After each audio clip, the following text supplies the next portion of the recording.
주님 감사합니다. 주님 예배할 수 있는 귀한 주일 저희들에게 허락해 주셔서 이 시간 하늘의 그 생명으로 이 땅에 살아갈 이유를 다시 한번 깨달을 수 있도록 저희들에게 부어주실 하나님의 그 역사를 기대하며 하나님을 높여드립니다. 하나님을 찬양합니다. 주 이 시간 저희들과 함께 하셔서 이 공간 안에 함께 하셔서 저희들의 각 사람들 마음이 함께 하셔서 각자가 하나님 앞에 예배를 성공할 수 있도록 하나님과 진정한 교제가 일어나는 그런 시간이 되어줄 수 있도록 끝나는 시간까지 성령으로 역사하여 주시옵소서. 예수님 이름으로 기도합니다. 아멘.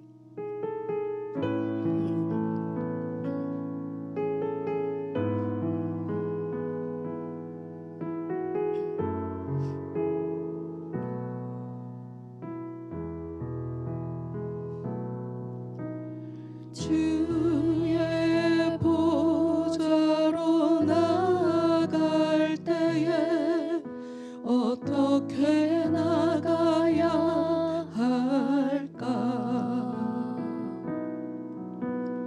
나를 구원한 주의 십자가 그것을 믿으며 가네. 주의 보좌로 나아갈 때에 나 여전히 부족하나. 나를 품으신 주의 그 사랑 그것을 믿으며 가네. 자격 없는 내 힘이 아닌 오직 예수님의 보혈로 자격 없는 내 힘이 아닌 오직 예수님의 보혈로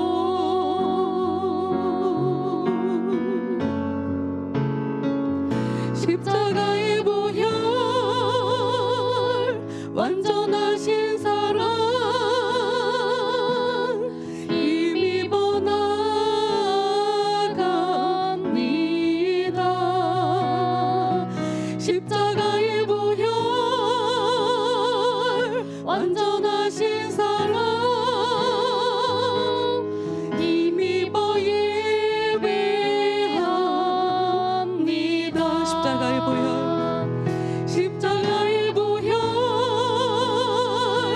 완전하신 사랑 힘입어 나아갑니다.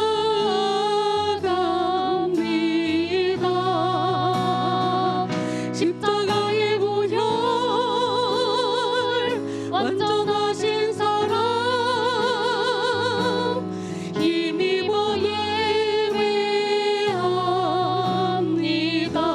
처음부터 찬양합니다. 주의 보좌로 나아갈 때에 주의 보좌로 나아갈 때에 어떻게 나가야 할까? 나를 구원한 주의 십자가 그것을 믿으며 가네. 아멘. 주의 보좌로 주의 보좌로 나아갈 나 여전히 부족하나. 나 여전히 부족하나. 나를 품으신 주의 그 사랑 그것을 믿으며 가네. 한 번 더 하겠습니다. 주의 보좌로 나아갈 때에 주의 보좌로 나 어떻게 나가야 할까? 어떻게 나가야 할까? 나를 구원한 주의 십자가 그것을 믿으며 가네. 주의 보좌로 나아갈 때에 주의 보좌로 나아갈 때에 나 여전히 부족하나 나 여전히 부족하나 나를 품으신 주의 그 사랑 그것을 믿으며 가네. 자격 없는 내 힘이 아닌 오직 예수님의 보혈로 자격 없는 내 힘이 아닌 오직 예수님의 보혈로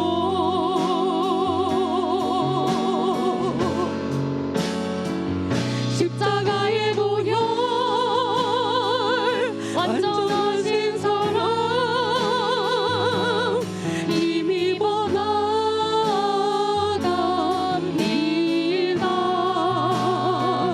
십자가의 보혈 완전하신 사랑 힘입어 예배합니다. 십자가의 보혈 십자가의 보혈 완전하신 사랑 힘입어 나갑니다. 십자가의 보혈 십자가의 보혈 완전하신 사랑 힘입어 예배합니다.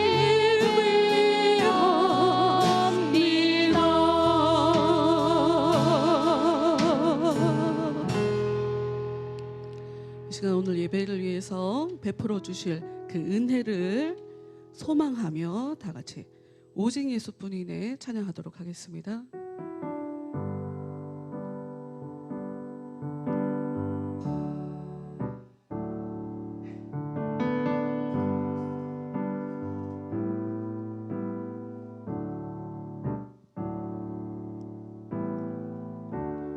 은혜 아니면 살아갈 수가 없네.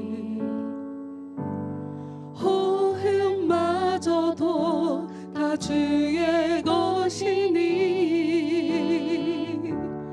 세상 평안과 위로 내게 없어도 예수 오직 예수뿐이네. 다시 한번 은혜 아니면 살아갈 수가 없네. 호흡마저도 다 주의 것이니 세상 평안과 위로 내게 없어도 예수 오직 예수뿐이네. 그 시계획 다 볼 수도 없고 작은 것 안에 지쳐도 주께 묶인 나의 모든 삶 버티고 견디게 하시네. 은혜 아니면 살아갈 수가 없네. 나의 모든 것 다 주께 맡기니 참된 평안과 위로 내게 주시 주 예수 오직 예수뿐이네. 처음부터 찬양하겠습니다. 은혜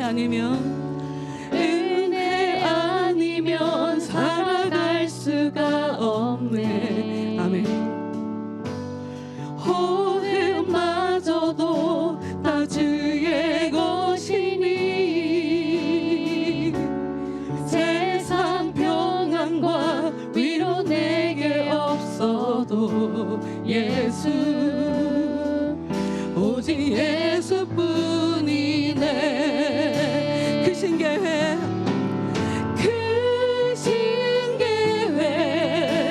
다 볼 수도 없고 작은 것 안에 지쳐도 주께 묶인 나의 모든 삶 버티고 견디게 하시네. 한 번 더 그 신계획 다 볼 수도 없고 작은 것 안에 지쳐도 주께 묶인 나의 모든 삶 버티고 견디게 하시네.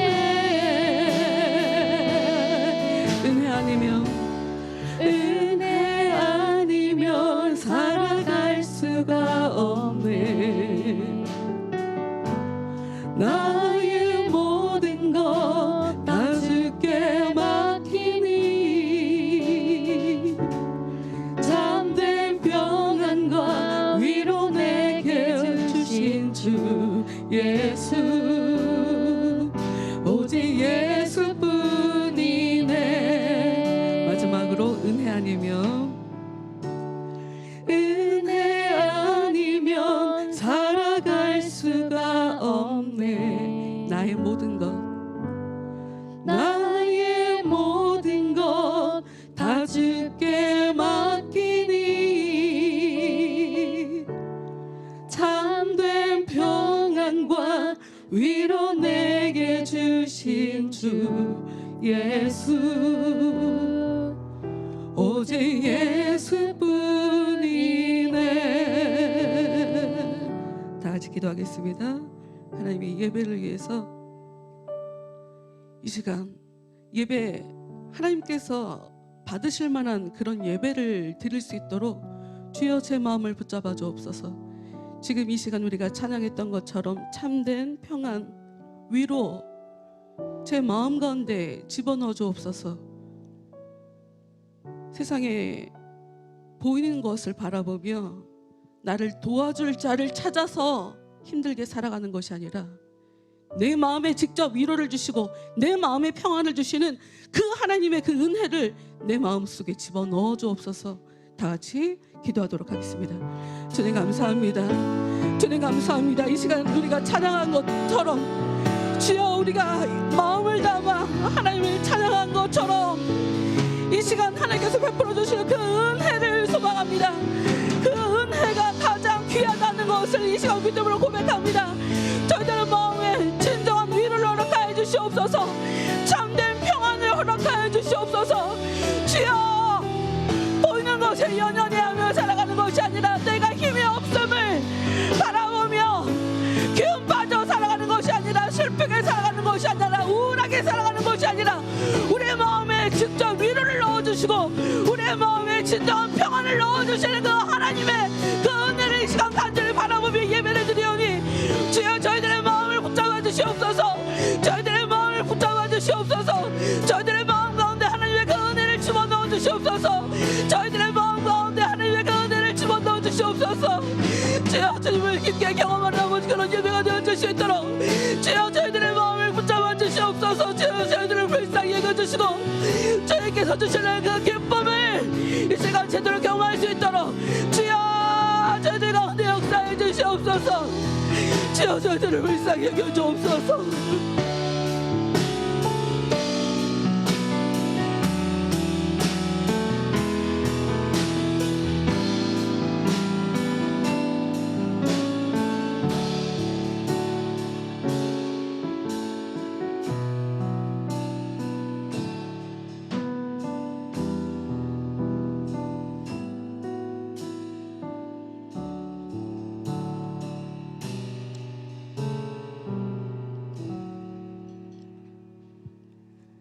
다 같이 사도신경으로 자신의 신앙을 하나님 앞에 고백하도록 하겠습니다. 전능하사 천지를 만드신 하나님 아버지를 내가 믿사오며 그 외아들 우리 주 예수 그리스도를 믿사오니 이는 성령으로 잉태하사 동정녀 마리아에게 나시고 본디오 빌라도에게 고난을 받으사 십자가에 못 박혀 죽으시고 장사한 지 사흘 만에 죽은 자 가운데서 다시 살아나시며 하늘에 오르사 전능하신 하나님 우편에 앉아 계시다가 저리로서 산 자와 죽은 자를 심판하러 오시리라.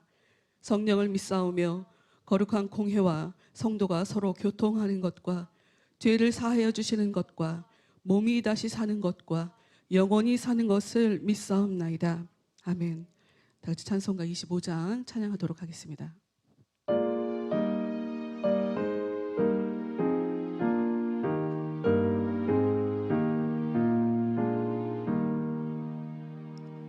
멸류관 보소서 주 앞에 드리세 저 천사 기쁜 노래가 온 땅에 퍼지네 내 혼악 깨어서 주 찬송하여라 온 백성 죄를 속하신 만왕의 왕일세 멸류관 보소서 주 앞에 드리세 그 손과 몸의 상처가 영광 중 빛나네 하늘의 천사도 그 영광 보고서 고난의 신비 알고자 늘 음모하도다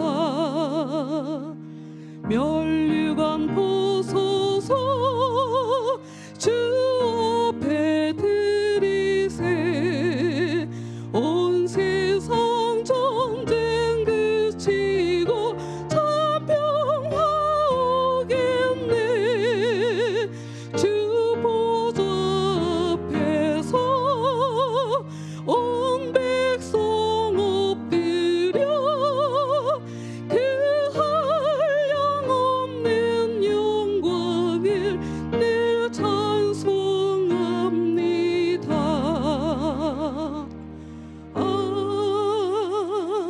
아멘. 아멘.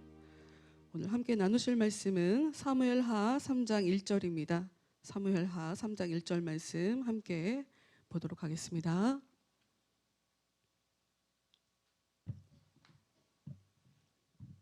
읽겠습니다.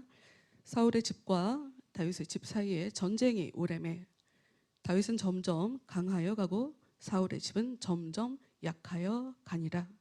아멘. 우리 함께 찬양을 한 곡 하고 성령님께서 우리가 지금 나누는 우리 귀에 들려지는 이 말씀 가운데 은혜를 베풀어 주셔서 제가 그 말씀을 제대로 받아들일 수 있도록 여러분 성령님께서 도와주셔야 말씀도 이해할 수 있고요. 믿을 수 있어요. 우리 힘으로 믿는 게 아니에요.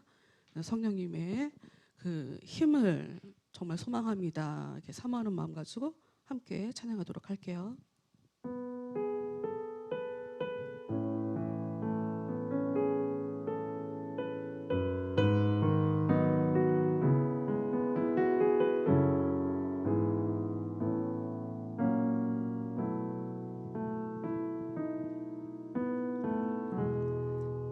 따스한 성령님 마음으로 보내 내 몸을 감싸며 주어지는 평안함 만족함을 느끼네. 한 번 더. 따스한 성령님 따스한 성령님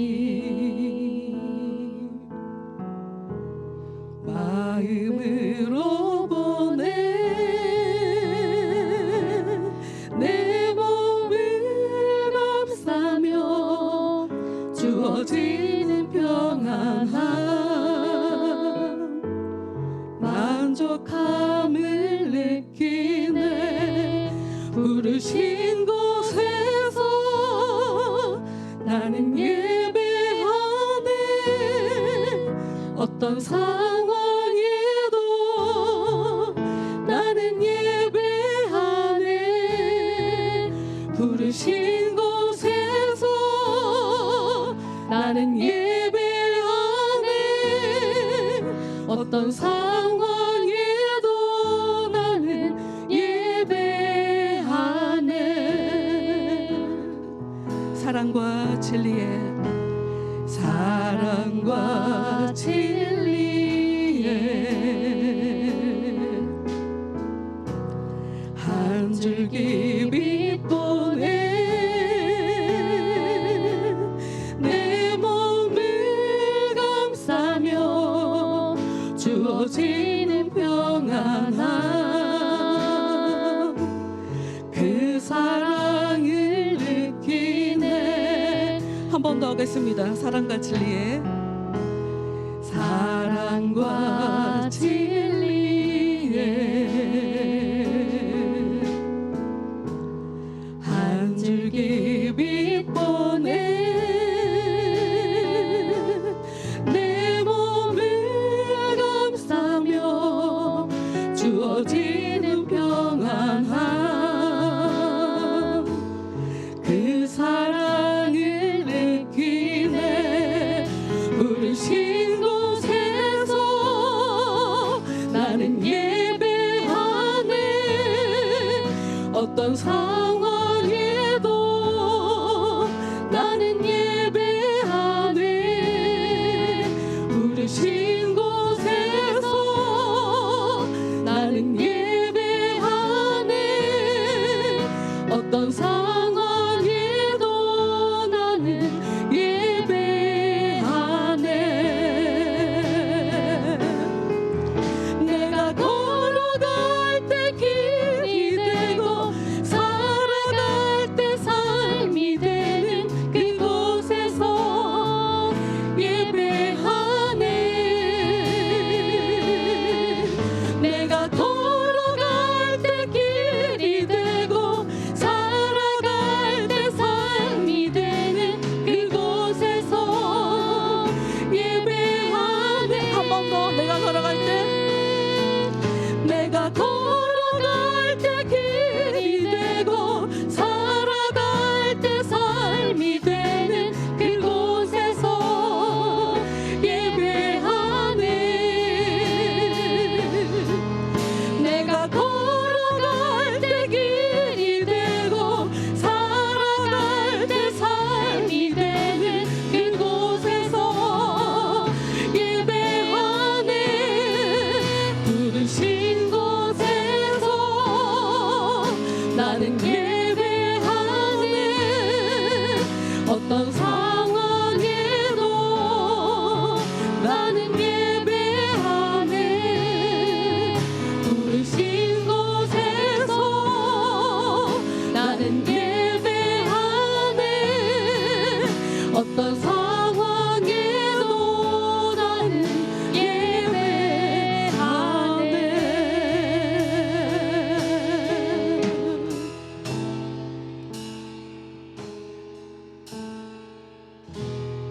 네, 우리 말씀에서 잠깐 기도하고 함께 말씀 나누도록 하겠습니다. 주님, 이 시간 저희들의 마음을 만져주시기를 소망합니다. 나를 부르신 하나님, 나를 이 자리에 불러주신 그 하나님,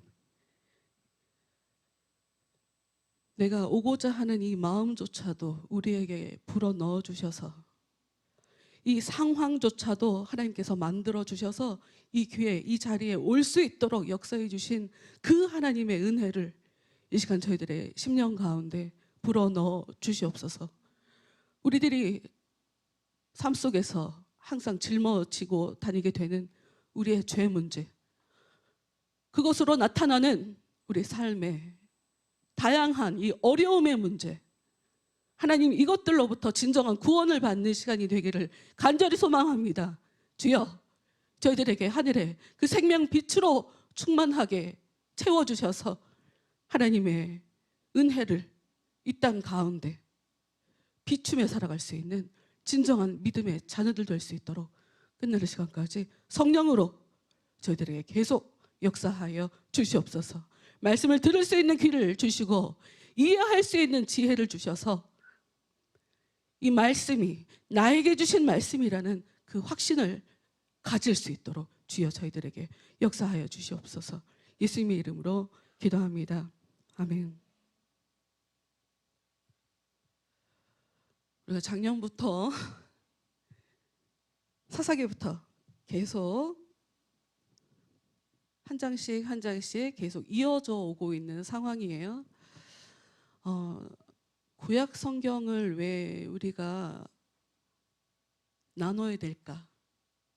기독교는 기독, 예수님을 믿는 종교거든요. 예수님을 그리스도로 믿는 종교가 기독교예요. 그래서 우리가 예수님에 대해서 알려면 신약 성경을 읽어야 되는데 왜 구약 성경을 읽어야 하는 걸까를 설명해 드려야 될 것 같아요.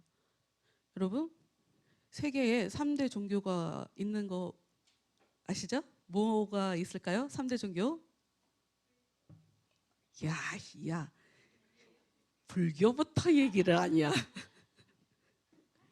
기독교, 불교, 맞아요. 기독교, 불교, 이슬람교. 근데 불교를 유대교로 대체를 한번 해볼게요. 불교를 불교를 유대교로 대체를 해볼게요. 그럼 유대교, 기독교, 이슬람교 이 세 종교의 공통점이 있어요. 믿음의 조상이 한 사람이에요. 아브라함. 똑같은 하나님을 믿어요. 다 똑같은 하나님이에요. 나누는 기준, 가장 뚜렷한 차이는 예수님을 어떻게 바라보는가예요. 다 똑같은 하나님을 믿고 있고 믿음의 조상이다 하고 부름받은 사람이 아브라함이다 하는 것을 다 똑같이 인정을 하거든요. 세 종교가 모두 다.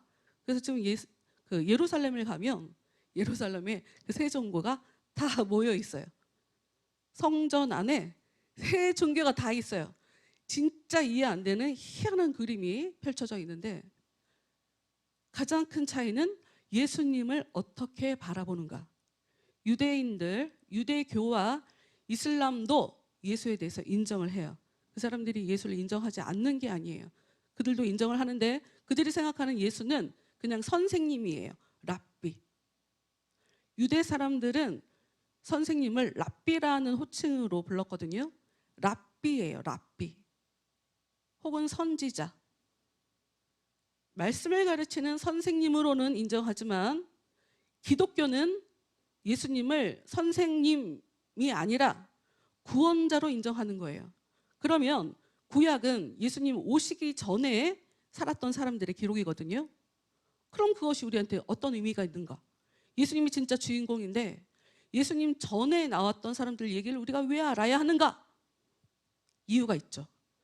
그들에게 예수가 역사하고 있다는 거예요.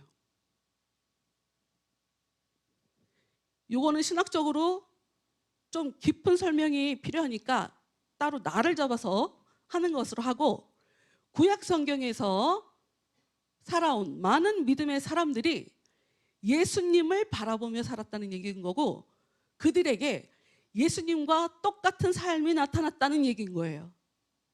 이 얘기가 왜 또 의미가 있냐? 지금 우리들에게도 여러분, 우리에게 안 믿는 사람한테는 예수가 역사를 하지 않을까요? 여러분, 예수님이 안 믿는 사람에게 역사하지 않는다면 예수님은 안 믿는 사람을 지옥에 보낼 수가 없어요. 안 믿는 사람을 죄인이라고 말할 수가 없어요. 모를 뿐이에요.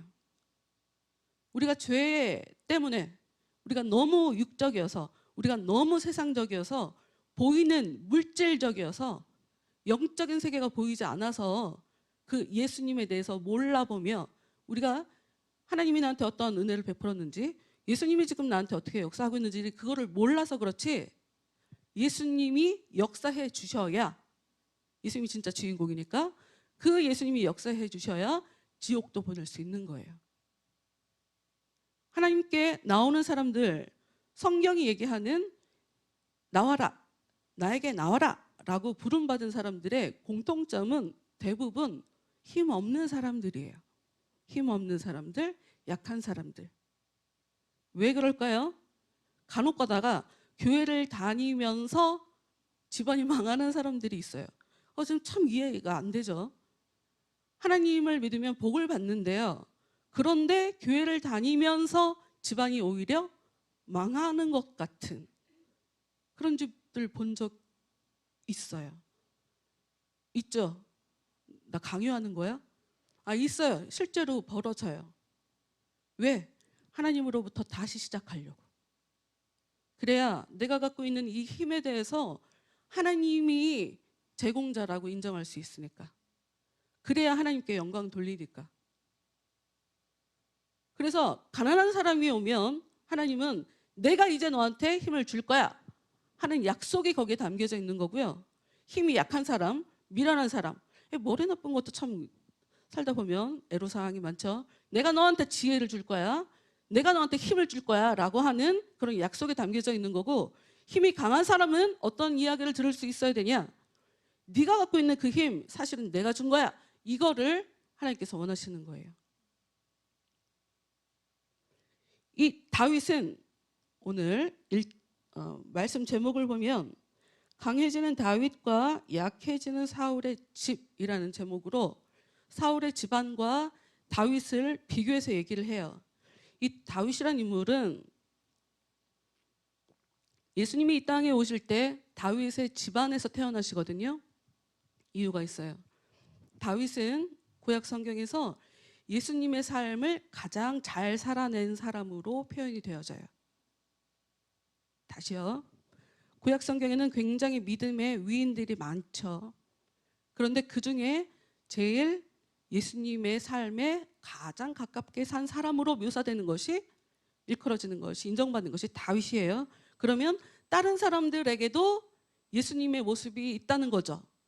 그래서 예수님이 오셨을 때 어떤 때는 모세 같은 일을 하시고, 어떤 때는 엘리야 같은 모습을 하시고, 어떤 때는 엘리사 같은 모습을 하시고, 그런 일이 그래서 벌어지는 거예요. 구약 성경에 나타난 그 사람들, 사실은 내가 이 땅에 오면 그렇게 살 건데 미리 걔네들이 예고편으로 살아낸 거야. 이걸 하나님 얘기해 주고 싶은 거죠. 다시 한번 말씀드리지만 이런 모습이 왜 중요하냐? 우리들 안에도 하나님께서 우리도 모르게 우리 안에 있는 착함이나 어떤 능력이나 좋은 성격이나 등등 굉장히 다양한 모습으로 이미 역사하고 계신다. 그래서 영광을 돌리지 않을 때 그 죄가 그 사람으로 하여금 지옥에 가게 하는 거죠. 내가 갖고 있는 것 요거 자체에 매몰돼서 요게 전부인 것처럼 생각하며 더 이상 하나님을 필요로 하지 않는 사람들이 지옥에 가게 되는 거죠. 이 사울, 모르시는 분들이 있어서, 다윗이라는 사람은 이제 막 왕이 된 사람이고요. 그 전에 사울이라는 사람이 있었어요.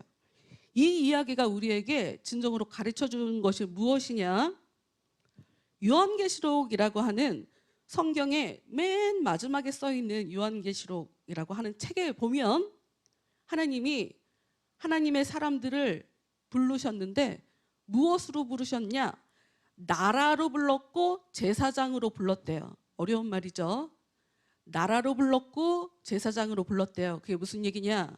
하나님은 하나님의 자녀들을 불러서 제사장처럼 깨끗하게 거룩하게 살기 원한다 하는 이야기와, 또 안 믿는 사람과 하나님 사이에서 중재자 역할을 잘 하기를 원한다 하는 그런 의미가 있고요.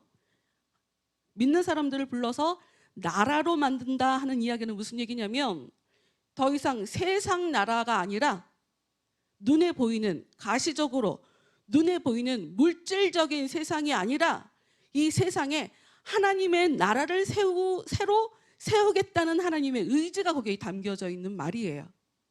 그러니까 사울 왕이었다가 죽고 다윗 왕이 된다는 요 그림은 어떤 그림이냐면, 우리가 이 땅에서 사울처럼 사울과 같은 사고방식을 가지고 살아가는데 우리에게 하나님의 나라가 우리 안에 오면서 우리로 하여금 하나님의 은혜 안에서 다윗처럼 살게 만들겠다라고 하는 그런 의미가 담겨져 있는 거예요.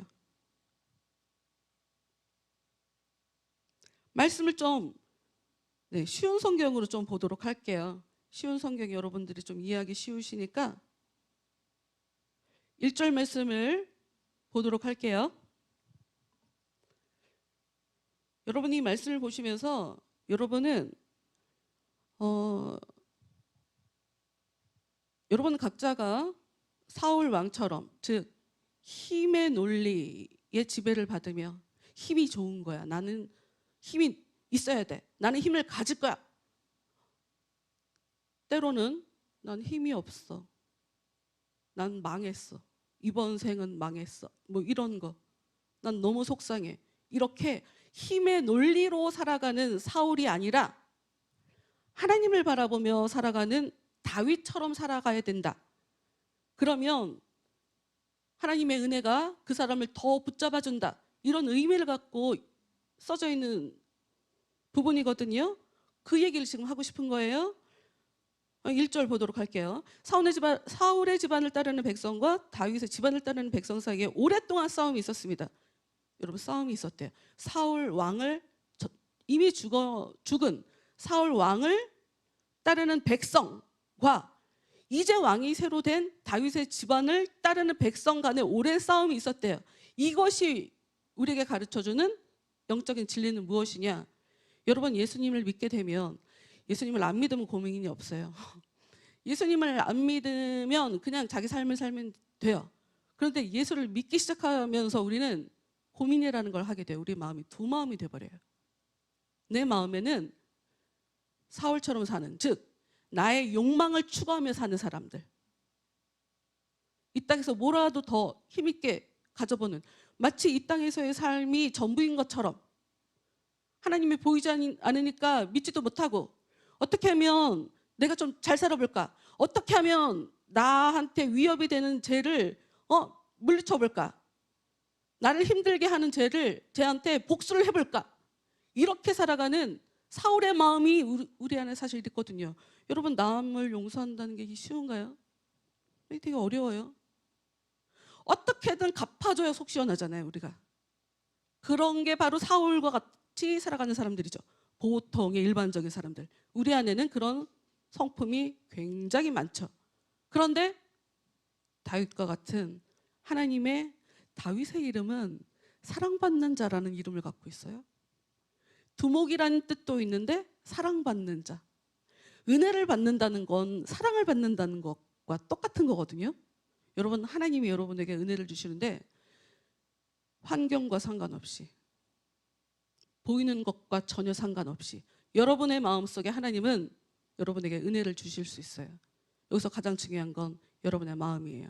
여러분이 하나님을 향한 자세와 태도.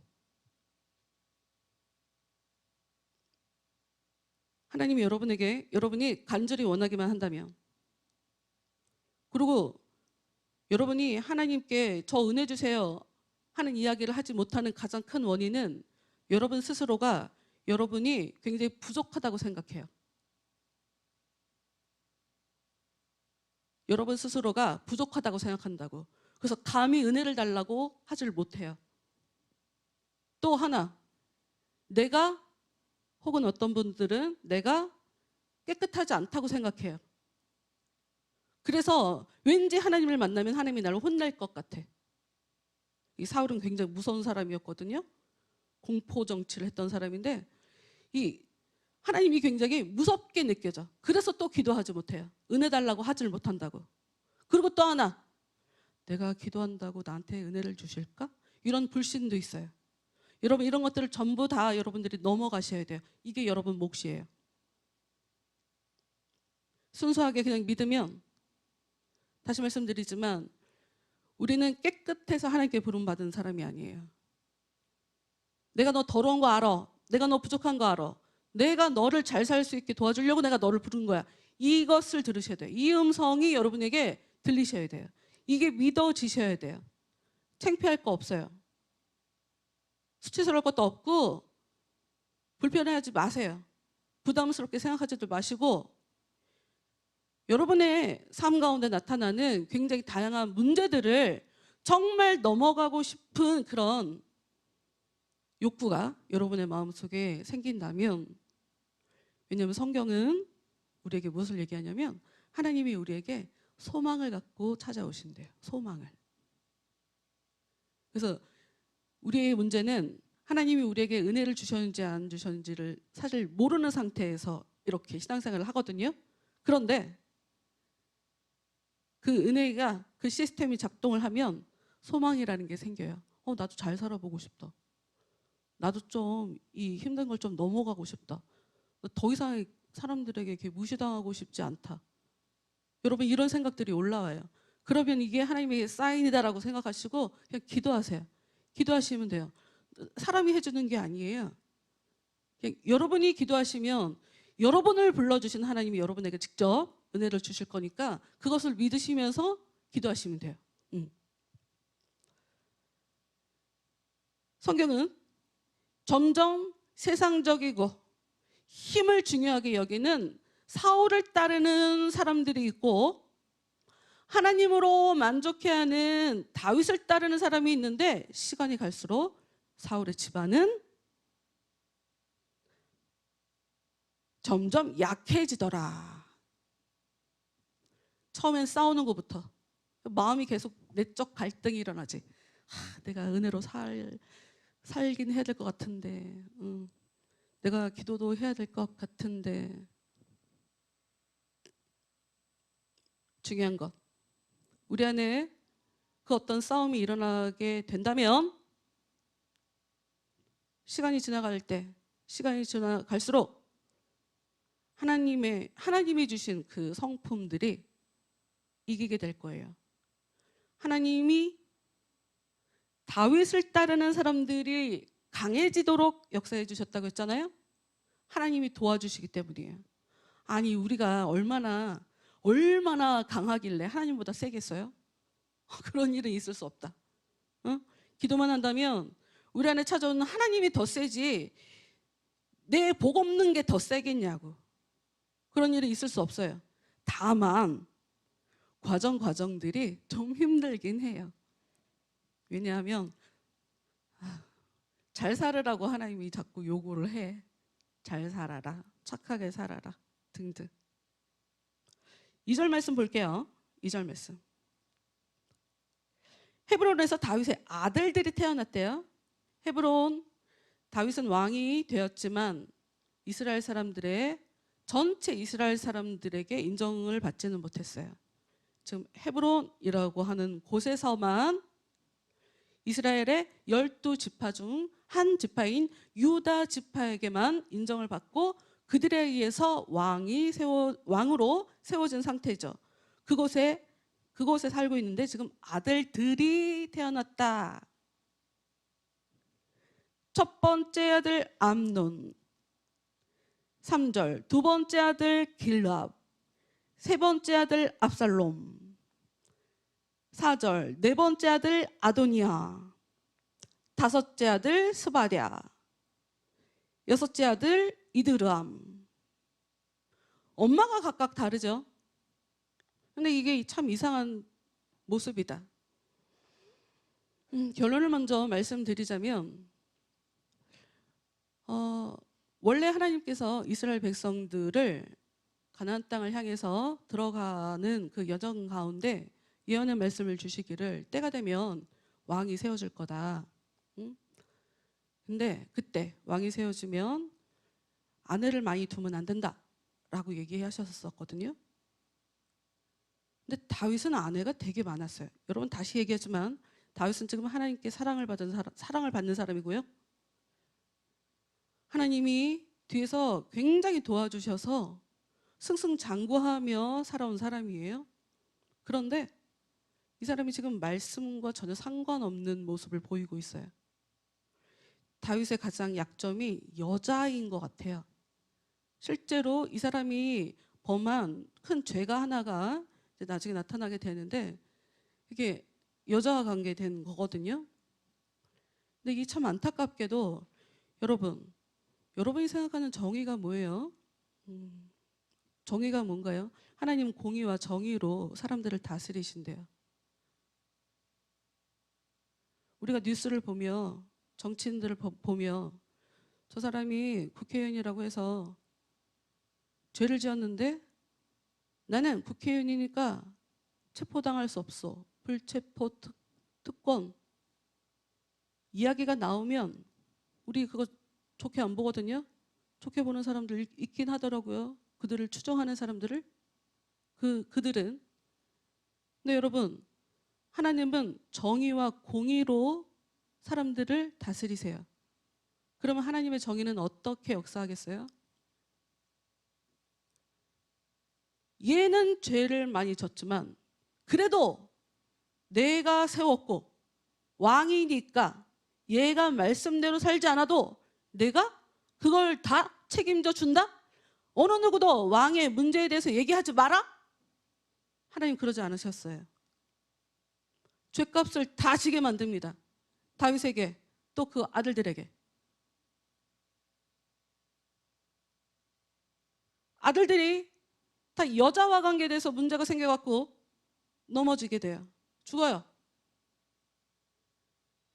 다윗 이후에 세워지는 솔로몬 왕은 가장 부귀영화를 누리고 강력한 군사력을 갖고 있는, 안 믿는 사람들도 솔로몬이란 이름은 다 알고 있잖아요.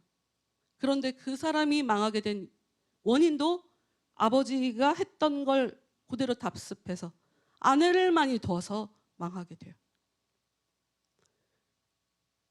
그러니까 하나님을 믿는 게 네, 맞아요. 쉽진 않죠. 그러나 여러분에게 좋은 것들이에요. 여러분들에게 유익한 것으로 다 돌아가지 하나님의 요구가 난 너무 어려운 것 같아. 하나님이 요구하시는 게 난 너무 힘든 것 같아. 라고 생각하는 그것이 바로 하나님이 다 없애버리고 싶어하는 사울을 따르는 사람들과 같은 그런 성품인 거죠. 하나님이 우리 안에서 없애버리고 싶어하는 그런 성품인 거예요.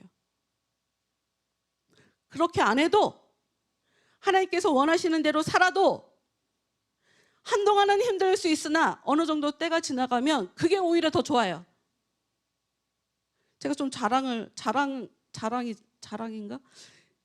좀 웃긴데 제가 얘기를 하나 하자면 제가 살면서 욕을 해본 적이 없다. 그치 아들?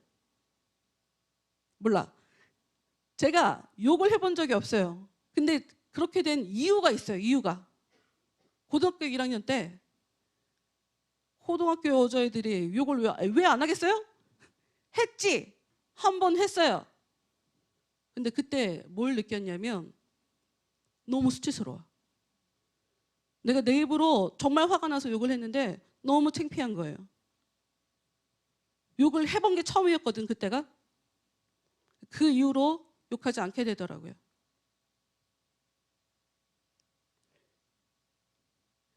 신앙생활에 말, 행동, 하나님과 굉장히 중요하게 여기거든요. 고치길 원하고 고운 말 쓰길 원하고 행동 함부로 하지 않기를 원하고 그래 어떻게 보면 하나님께서 원하신 대로 사는 것은 쉽진 않아요. 그러나 그것은 아직 우리 안에서 정리해야 할 그 속성들, 그 성품들이 우리에게 습관이 되어져서 얘가 우리를 붙잡고 있느라고 우리가 힘들게 느껴지는 것뿐이지 안 하는 것에 익숙해지면 하는 게 진짜 이상해. 그러니까 과도기에만 힘든 거예요, 여러분. 그러니까 하나님의 뜻대로 사는 것은 힘들다라고 하는 것을 부담스럽게 생각하며 미리 포기하지 마세요. 여러분의 유익을 위해서 하나님이 여러분에게 요구하는 거니까. 다윗은 참 희한하게도 아내들이 많았고 거기서 아들들이 하나, 둘 이런 식으로 나왔어요. 일단 아들들 얘기를 하고 왜 아들들이 많았을까? 왜 아내가 많았을까? 고대 사회에서 아내가 많다는 것은 왕권이 든든하다라고 하는 표시예요, 표시. 왕권이 든든하다. 지지난주엔가 어떤 사람이랑 얘기를 하다가 그 중세에, 여러분 프랑스가 제일 마지막 왕이 루이 16세거든요. 마리 앙뚜아네트는 아시죠? 남편이 루이 16세인 건 잘 몰라요. 그 사람은 첩이 없었어요. 그러니까 기본적으로 첩은 없는데 정부가 없었어. 가버먼트, 그 정부 말고 바람 피우는 정부. 왜냐하면 그 선대 왕들은 정부가 있었어요. 후궁 제도가 없기 때문에 왕이 정부가 있었다고. 그게 너무 당연했고, 그 사람들이 왕비가 해야 할 사무를 봤어요. 사무를 적극적으로 받고, 맨 마지막 왕인, 프랑스의 맨 마지막 왕인 그 루이 16세는 왜 정부가 없지? 라고 국민들이 오히려 의아하다라고 생각할 정도로 왕에게 있어서 이 여자 저 여자 이렇게 만나게 되는 거, 그것은 왕권에 대한 오히려 상징이에요. 그 사람 힘이 강하구나 하는. 다윗이 희한하게도 다른 부분에서는 다 버리고 정말 하나님만 순수한 마음으로 쫓아가는 그런 모습을 갖고 있거든요. 그런데 이 여자 문제에서는 그렇지 못한 것을 볼 수가 있죠. 그런데 이 부분에서도 우리가 짚고 넘어가야 할 것. 그럼에도 불구하고 하나님이 이 문제 많은 사람을 계속 그 뒤에서 도와주신다. 서포트해 주신다. 왜? 하나님의 목적, 하나님의 계획이 더 사람의 죄성보다 우선시 되기 때문이에요. 하나님이 마음을 먹었으니까 죄가 있어? 고치면 되지. 잘못하는 거 내가 고쳐주면 되지. 상처 좀 받으면 무서워서 못해요. 내가 죄 졌는데 우와 다 내가 막 다 갚아야 돼. 이렇게 무서우면 그거 무서워서 고칠 수밖에 없어요. 하나님 그렇게 사용하시거든요. 인간을 그렇게 길들여 가시기 때문에 죄인인 사람을 통해서 내가 하늘의 일을 이룬다. 그게 하나님한테는 전혀 문제가 안 된다. 부족한 사람도 전혀 문제가 안 된다. 왜? 능력은 하나님이 주는 거니까. 6절 아브넬이라는 사람 이야기를 해요. 분명히 사울 왕은 죽었어요. 그러니 자연스럽게 다윗이 왕이 되는 건 하나도 이상하지가 않죠. 그런데 그것을 방해했던 사람이 아브넬이라는 사람이에요. 6절 말씀 보면 아브넬은 사울을 따르는 사람들 사이에서도 중요한 지도자가 되었습니다. 그때에 사울 집안의 지지자들과 다윗 집안의 지지자들 사이에 전쟁이 일어났습니다. 아브넬이라는 사람 때문에 사실 지금 두 집안이 싸우고 있는 형국이거든요. 그런데 갑자기 전쟁이 일어나면서 희한한 일이 벌어지네요. 7절 볼게요. 7절. 사울에게는 리스바, 여기도 이제 여자 문제가 나오는데 리스바라고 하는 후궁이 있었는데 리스바는 아야의 딸이었대요. 이스보셋이 전혀 그 이전 기록을 모르시는 분들은 대체 외국 사람이 잔뜩 나오는데 이거 어렵네라는 생각이 드시겠지만, 이 이스보셋은 누구냐면 이 아브넬이 자기가 왕이 될 수가 없으니까 사울 왕이었던 사람의 아들을 대놓고 바제사장으로 밀어놓고 사실 자기가 다스리는 거거든요. 자기가 지도자, 자기가 왕이 될 수는 없는데 자기는 다스릴 능력이 있다고 생각하는 거지, 자기 스스로가. 그래서 사울 왕의 아들인 이스보셋을 바제사장으로 내놨단 말이에요. 그런데 그 상황에 이름만 왕인 이스보셋이 아브넬에게 얘기를 하는 거예요. 당신은 왜 내 아버지의 후궁과 잠자리를 같이 했어? 왕의 후궁과 잠자리를 같이 한다는 건 어떤 의미냐면 내가 왕이다라는 의미예요. 이게 단순하게 뭐 여자와 잠자리했다 이런 얘기가 아니에요. 내가 왕이다. 워낙 이 당시 사회는 여자의 인권이 어디 있어요? 여자도 소유물이야. 여자도 재산이에요. 그러니 그 왕의 것을 내가 가졌다는 것은 내가 왕이 됐다라는 그런 의미거든요. 이스보셋이 그래서 화가 난 거죠. 그래서 얘기했죠. 그런데 그 얘기를 들은 아브넬이 더 화가 났어요. 이런 배은망덕한 놈, 이런 식인 거지. 어떤 얘기를 하냐면 8절 아브넬이 이스보셋의 말을 듣고 매우 화가 났대요. 뭐라고 얘기하냐? 나는 사울과 그의 집안과 그 친구들에게 충성을 바쳐왔소. 나는 당신을 다윗에게 넘겨주지 않았소. 나는 유다를 위해 일하는 배신자가 아니오. 그런데 당신은 내가 이 여자와 나쁜 일을 저질렀다고 말하고 있어. 이제부터 내가 다윗을 돕지 않는다면 하나님께서 나에게 끔찍한 벌을 내리실 것이오. 나는 이제 하나님께서 다윗에게 약속하신 일을 반드시 이루도록 할 것이오. 이 이야기가 성경 앞에 지금 이 사무엘하 앞에 벌어진 일들을 잘 아는 사람들한테는 기가 막힌 얘기인 거죠. 어이없는 얘기인 거예요. 황당한 얘기인 거죠. 왜? 이스라엘의 왕은 하나님이 세워요. 그리고 사울 왕이 있을 때 이미 하나님은 다윗을 차기 왕으로 다 준비를 해 놓으셨단 말이에요. 그런데 중간에 아브넬이 사울과 그의 집안 친구들에게 충성을 했대. 무슨 말이야? 이 옳은 말이 아니지. 여러분, 충성은 대가 없이 충성하는 거 아니에요? 내가 너를 위해서 충성을 했으니까 그 왕의 여자는 내 거다. 이게 지금 충성자냐고. 말이 안 되지.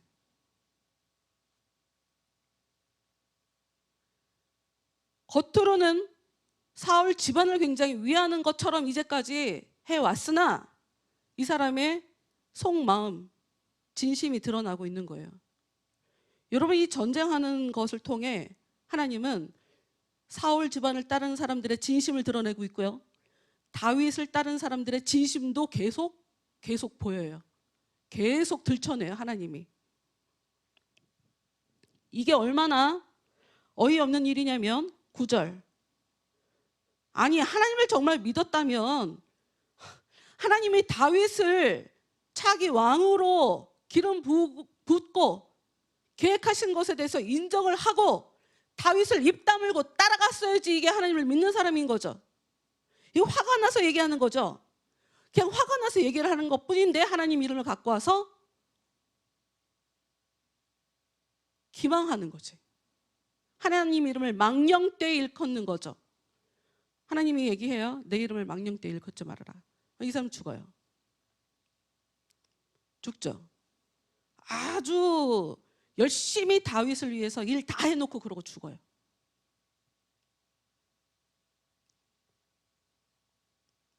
여러분, 하나님 안 믿는 사람도 하나님 얘기합니다. 여러분은 그런 사람 되지 마세요. 네, 여러분 그런 사람 되시면 안 돼요. 10절 말씀. 나는 사울의 집안에서 나라를 빼앗을 것이오. 와우. 여자 얘기 한마디 했다고 충성하던 그 집안에 그 나라를 뺏겠다고 지금 얘기를 하고 있어요. 나는 다윗을 이스라엘과 유다의 왕으로 세울 것이오. 얼마나 교만한 말입니까? 자기가 뭐라고 다윗을 왕으로 세워. 하나님이 세우시는 거예요. 근데 교만한 사람들은 자기가 교만한 것을 전혀 알지 못하죠. 여기서 이 사람이 하는 독특한 표현, 다윗이 단에서 브엘세바까지 다스릴 것이요 라고 하는 요 문구는 좀 독특한 말인데 어떤 우리나라로 따지면 한라에서 백두까지라는 그런 말이에요. 네, 그런 식의 표현이에요. 최남단에 있는 도시, 최북단에 있는 성읍 요 두 곳 이야기거든요. 그 얘기를 하니까 11절 이스보셋이 무서워서 아무 말도 못해요. 이스보셋은 아브넬을 너무나 무서웠대요. 무서워했대요. 여러분, 사울 왕을 따르는 사람, 사울 왕이 정치할 때 공포 정치했다고 했잖아요. 무섭게. 똑같은 사람이 지금 아브넬이라는 사람도. 왕이고 뭐고 없어. 그런데 이 사람이 12절 이제 움직여요. 그 후에 아브넬이 다윗에게 사람을 보내요. 그러면서 뭐라고 얘기를 하냐? 이 땅을 장차 누가 다스리게 되겠습니까? 나와 언약을 맺읍시다. 그러면 당신이 온 이스라엘의 왕이 되도록 도와드리겠습니다. 아니 그러니까 안 도와줘도 된다고. 하나님이 일하시니까. 굉장히 교만한 사람이죠. 더군다나 자기와 언약을 맺재요. 그러니까 말은 언약이라고 하지만 내가 당신에게 내가 이렇게 뺏어서 이렇게 갖고 있는 이 나라 드릴 테니까 나 높은 자리 주세요. 이 얘기잖아요. 그런데 다윗의 대답을 볼게요. 다윗의 대답도 좀 이해하기가 어려운 대답이에요. 13절 줬소 당신과 언약을 맺겠소. 그러나 한 가지 부탁할 일이 있어. 당신이 사울의 딸 미가를 나에게 데리고 오기 전에는 당신을 만나지 않겠소. 지금 다윗이 요구 조건이 뭐냐면 사울 왕의 딸 미가를 나한테 데리고 와라. 이게 조건이에요. 14절 그 후에 다윗은 사울의 아들 이스보셋에게 사람을 보내요. 이제는 자기한테 제의를 했던 아브넬이 아니라 왕에게 직접 사람을 보내는 거죠. 뭐라고 얘기했냐? 내 아내 미가를 돌려주시오. 그 여자는 나에게 약속된 사람이요. 나는 그 여자와 결혼하기 위해 블레셋 사람 100명을 죽였소. 그래서 왕이 어떻게 하냐면 사람들을 보내서 미갈, 자기 누나거든요. 미갈을 남편한테서 빼앗아서 다윗에게 보내요. 근데 남편이 어떻게 하는지 16절 봅시다. 미갈의 남편은 울면서 바울임까지 자기 아내 뒤를 쫓아왔습니다. 아니 요 당시에도 이런 남자가 있네요. 뺏겼다고 울면서 계속 쫓아왔대요. 그런데 그 순간에 아까 처음 출동했던 아브넬 그 사람이 한마디 해요. 집으로 돌아가거라 라고 하니까 바로 돌아갔어요. 그리고 나서 아브넬이 어떤 일을 하냐? 나라 안에 있는 지도자들을 다 만나요. 소위 말해 지역구 국회의원들을 만나는 거지. 이스라엘의 장로들에게 말을 전했습니다. 여러분은 다윗을 여러분의 왕으로 세우기를 원하고 있었습니다. 무슨 말이야? 지금 다윗을 인정을 못하겠다고 해갖고 자기들끼리 모여갖고 사울의 아들을 왕으로 세워놓고 지금 이상한 얘기를 하고 있네요. 18절 봅시다. 자 이제 그 일을 하십시오. 여호와께서 다윗에 관해 이렇게 말씀하셨습니다. 나는 나의 종 다윗의 손을 통해 내 백성 이스라엘을 이스라엘의 원수 블레셋 사람들로부터 구원하겠다. 그러니까 알고 있었다는 거예요. 아브넬은 하나님이 어떤 계획을 갖고 있는지를 알고 있었다는 거예요. 그런데 이제껏 모른 척하고 있었다는 거지. 고집 부리고 있었다는 거예요. 여러분 로마서에도 나오고요. 구약성경에도 반복적으로 나오는 게 있어요. 사람들이 왜 은혜를 못 받는지 아세요? 고집 부려서 그런데요. 고집 부리는 게 신앙생활을 하는데 가장 방해가 되는 요소래요. 그러니까 여러분 고집 부리지 마세요. 그냥 고집 안 부려도 하나님이 여러분에게 좋은 것으로만 역사해 주실 거니까 한번 좀 믿어보세요. 이건 믿어보셔야 돼. 경험해 보시기 전까지는 알 수 없는 색이잖아요. 19절 아브넬은 베냐민 백성은 이스라엘의 그러니까 이후로 이 나라가 계속 이어지는 상황에 군사들은 전부 다 베냐민 사람들로 채워져요. 그래서 베냐민이라고 할 때는 굉장히 힘이 강한 용사 집안이거든요. 거기다에게도 아브넬이 얘기를 하는 거예요. 그리고 나서 아브넬은 헤브론에 가서 베냐민 사람들과 이스라엘 사람들의 생각을 다윗에게 말해 주었대요. 그리고 20절 아브넬이 부하 20명을 데리고 다윗에게 갔고 다윗은 잔치를 베풀어 주었어요. 그러면서 뭐라고 얘기하냐? 역시 이 나쁜 사람들은 자세가 훅훅 한순간에 쉽게 바뀐다. 무시했다가 한순간에 주라고도 얘기할 수 있는 사람이죠. 21절. 그때 아브넬이 다윗에게 말했습니다. 나의 주 나의 왕이시여, 이제 가서 모든 이스라엘 사람들을 당신에게 데리고 오겠습니다. 그러면 그들은 당신과 언약을 맺을 것입니다. 당신은 당신 뜻대로 온 이스라엘을 다스리게 될 것입니다. 그리하여 다윗은 아브넬을 보내주었고 아브넬은 평안히 길을 떠났지만 죽게 되어 바로 요 직후에. 여러분, 하나님 일은, 하나님이 계획 세우신 것은 하나님이 하세요. 그런데 하나님이 아무리 계획을 세워도 중간에서 사람이, 우리의 못된 성품이 하나님의 일을, 하나님의 일이 되지 못하도록 굉장히 크게 역사한다. 왜? 우리가 살아가고 있는 세상은 기본적으로 악한 존재들이 다스리고 있는, 악한 영들이 창궐한 그런 세상을 우리는 살아가고 있어요. 우리는 하나님의 신도 우리에게 깃들 수 있지만 나쁜 마음을 갖고 살면 나쁜 신도 우리에게 역사를 하는, 인간은 그런 존재예요. 그래서 절대로 신앙생활이 쉽지 않아요. 그러나 하나님은 여러분에게 굉장히 좋은 것만 주시는 분이다. 우리가 이해 못할 뿐. 그리고 가장 중요한 거, 하나님은 어떻게 해서든 사람이 아무리 술수를 써도 오히려 잔머리를 쓰는 그 사람을 이용해서 손쉽게 일을 해요. 다윗에게 중요한 건 온 이스라엘이 하나가 되는 거예요. 온 이스라엘이. 그런데 중간에 이상한 사람 아브넬이라고 하는 아주 강력한 장군 하나가 껴서 나라를 두 쪽으로 내놨거든요. 이유는 하나님 무시하고 내 욕심 때문에. 근데 하나님이 그 상황에 기가 막히게 또 역사해 주셔서 이 사람으로 하여금 이 사람 저 사람 설득하게 만들고 일 다 하고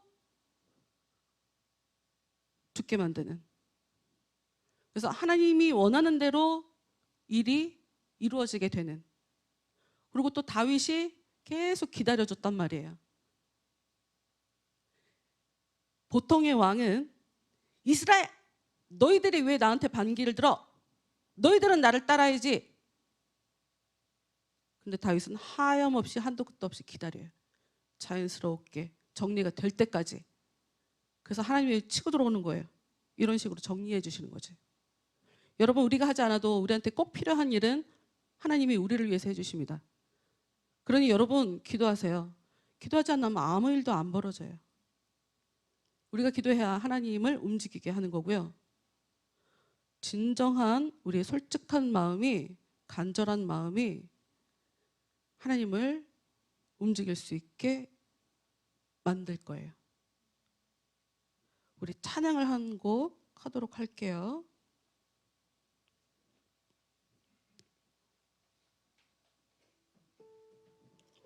신앙생활을 하는데 쉽지는 않아요. 다시 말씀드리지만 여러분 쉬운 걸 기대하고 오셨다고 하면 교회 신앙생활에 실패하세요. 어려워요. 그러나 여러분한테 좋고 더군다나 여러분의 후손들 앞으로 미래에 더 좋은 일을 하나님이 주시려고 우리에게 힘든 일을 허락하세요. 어떤 것도 걱정하지 마시고 믿음으로 내 삶에 기도로 하나님을 개입시킬 수 있다면 그 삶이 바로 믿음으로 살아가는 삶이거든요. 네.